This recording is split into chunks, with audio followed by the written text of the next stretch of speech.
And we're live, but I forgot to post the link. So no one's probably here yet. Now we're live, and the link is posted. All right.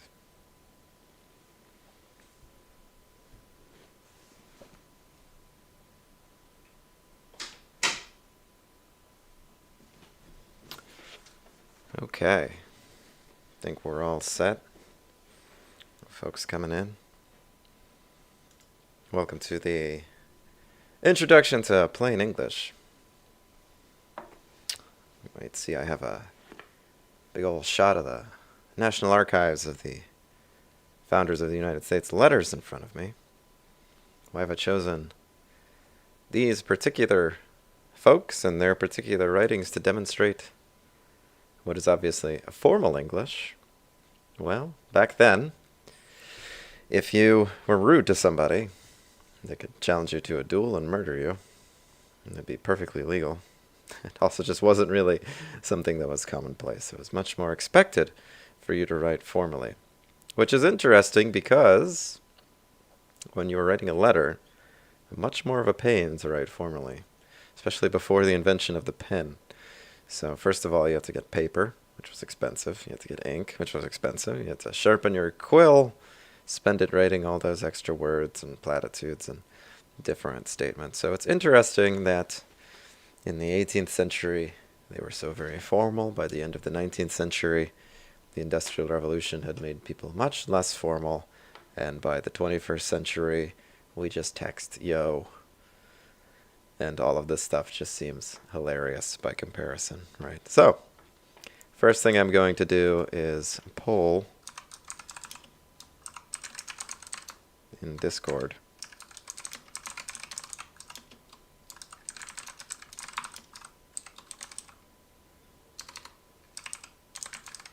Let's just call him Jeff instead of Jefferson.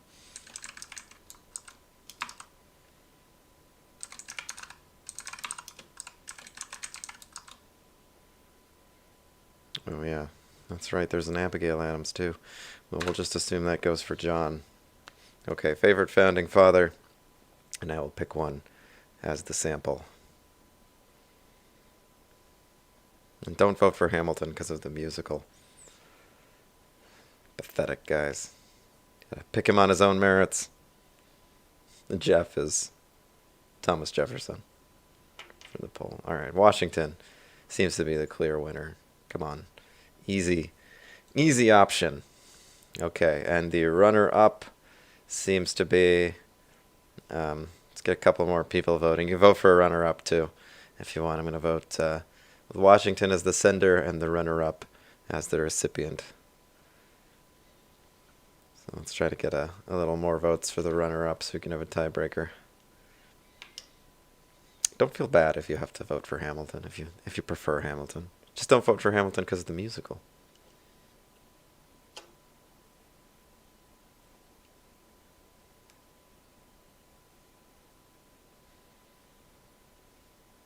Okay, Thomas Jefferson seems to be the runner-up. All right.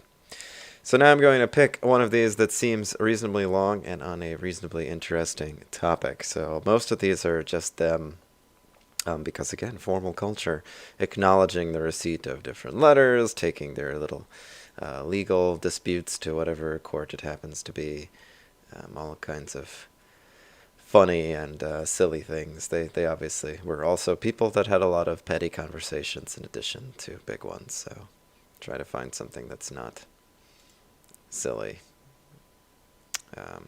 Darn. You know, that's the problem with formal language. Every letter begins with, I have before me your excellency's favor of, and then the date that he sent it. So I basically have no idea what the topic is. Let's check this one out. This one seems like it's a good length. So let's start with this one and see if it's all right. And I'm just going to do one of these as an example. And then the rest of class, you're going to read a piece on plain English and then write your own one of these little translations. And whilst you do that, I will be going over the remaining interviews. So you can omit this weird little sir thing at the top when you copy and paste yours. What a great website you made, government. All right. So let's make this bigger so we can all see. Might have overdone it. Still probably too much. Nope. I think we can all read that still. Yeah.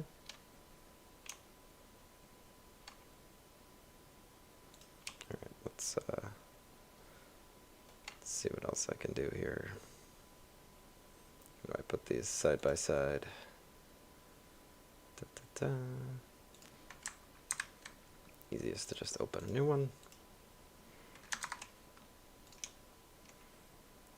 Okay, let me know if you can't read that. I'll try to make it a different size. So, how to convert the formal language in this letter to plain English. Alright, so I have the pleasure to inform Your Excellency confidentially that a French fleet may in the course of a few weeks be expected upon this coast, and it is uncertain what part of the land they may first make. Gentlemen are to be stationed at different points to give them signals and to make some necessary communications immediately upon their arrival. Okay, so let's try to convert that. First of all, let's keep the titles the same. Your Excellency. Washington, of course, commander of the Imperial Army at that point. I don't remember who this is from and who this is to. Let's see. So this is Jefferson's letter to Washington. So because Washington is the commander of the Revolutionary Army, the Imperial Army, or whatever you want to call it at that point, he gets to be Your Excellency. So we'll keep it as Your Excellency because that's his formal title as the leader.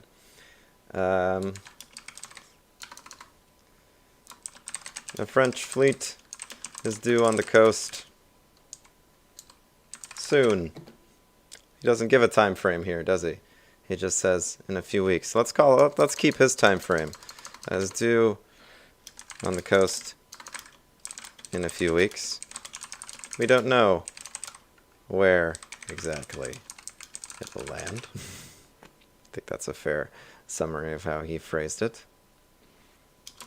Please station. Oh, let me zoom out and make this bigger too.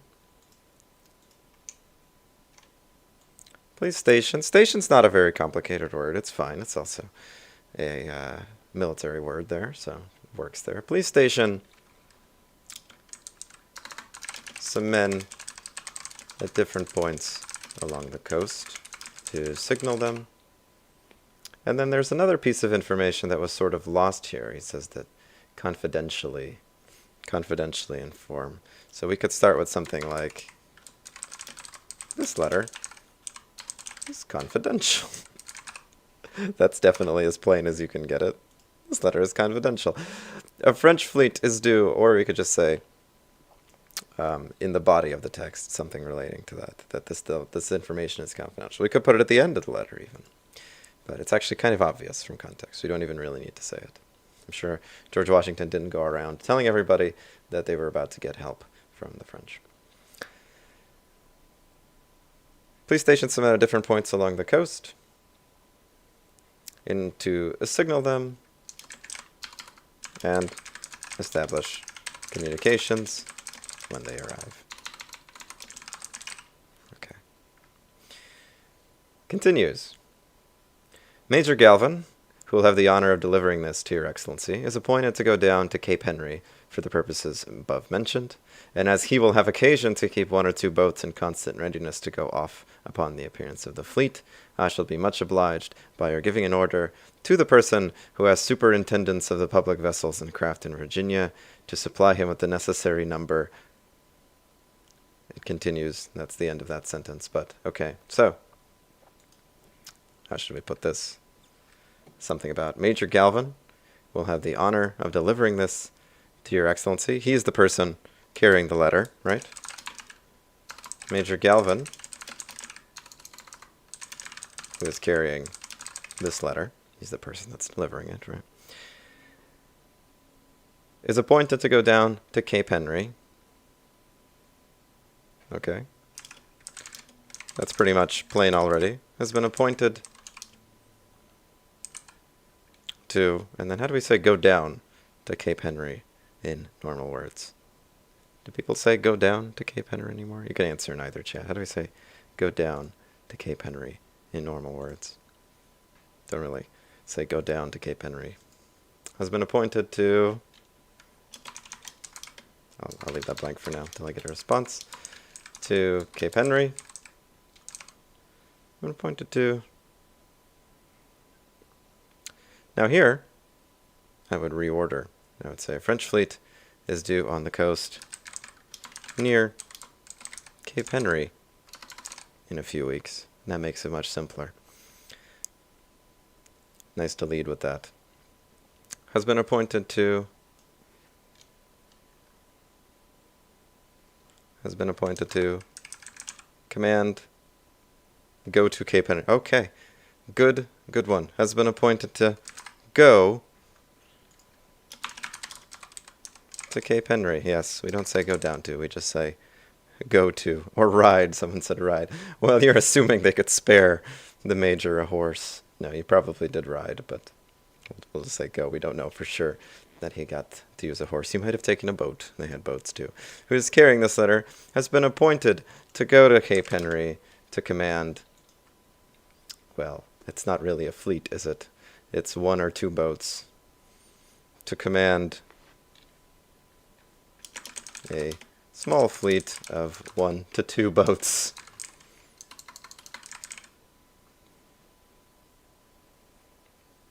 In preparation for their arrival.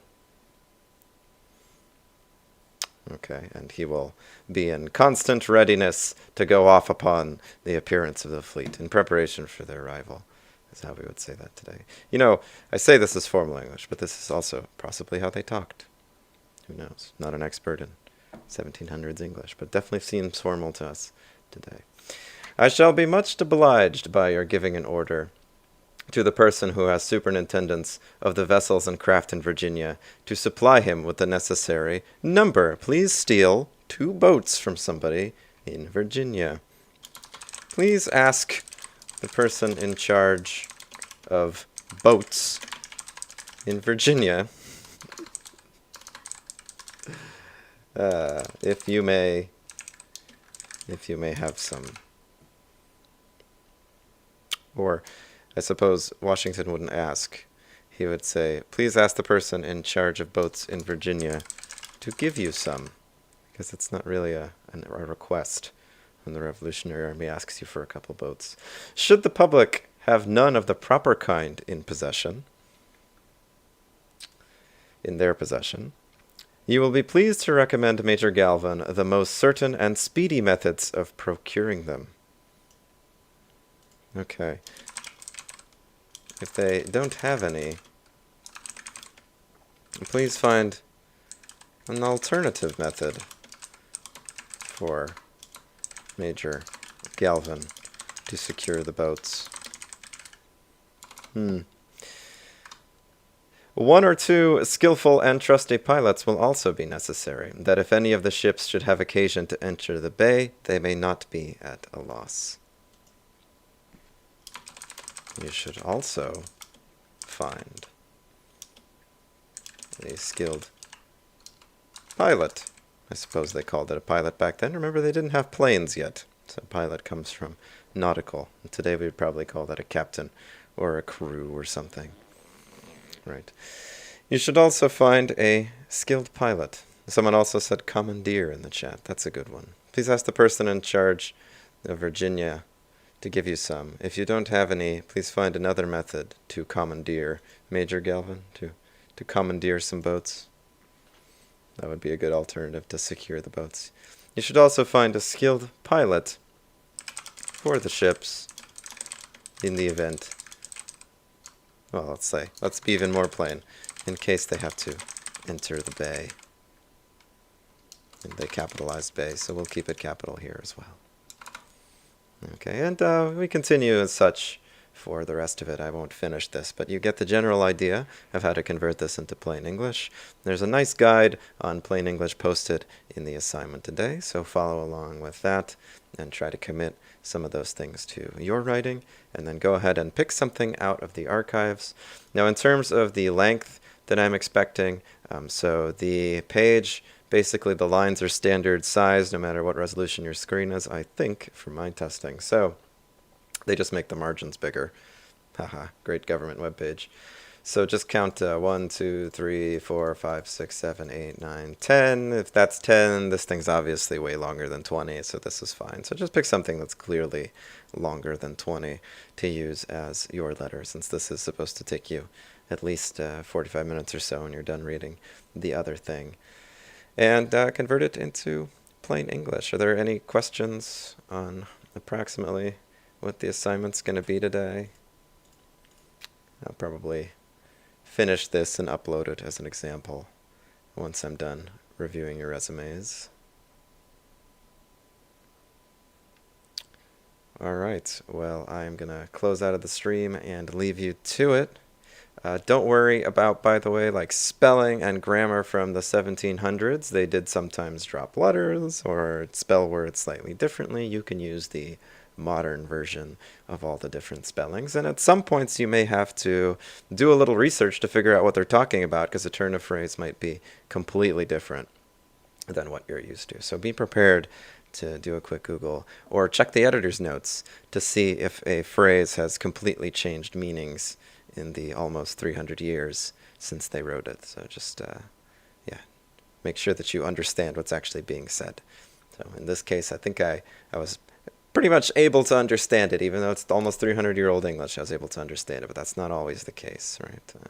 Even today, we have a lot of misunderstandings over what they wrote in 1776, right? Well-regulated militia, keep and bear arms, all those wonderful things in the Constitution that didn't get a grammar update in a very long time are now big points of debate. So check out the grammar when it is ambiguous. And notice that they have in almost every letter, especially letters directed to George Washington, a very long sign-off. Think about how you would do a sign-off in plain English, right? They typically abbreviated it. This one's actually spelled out, but they will typically say something like, I have the honor to be with the greatest esteem and respect, sir, etc. Something like that. All right, no questions? I'm going to sign off, leave you to it, and I will get started talking to you one-on-one about your resumes. See you guys in Discord.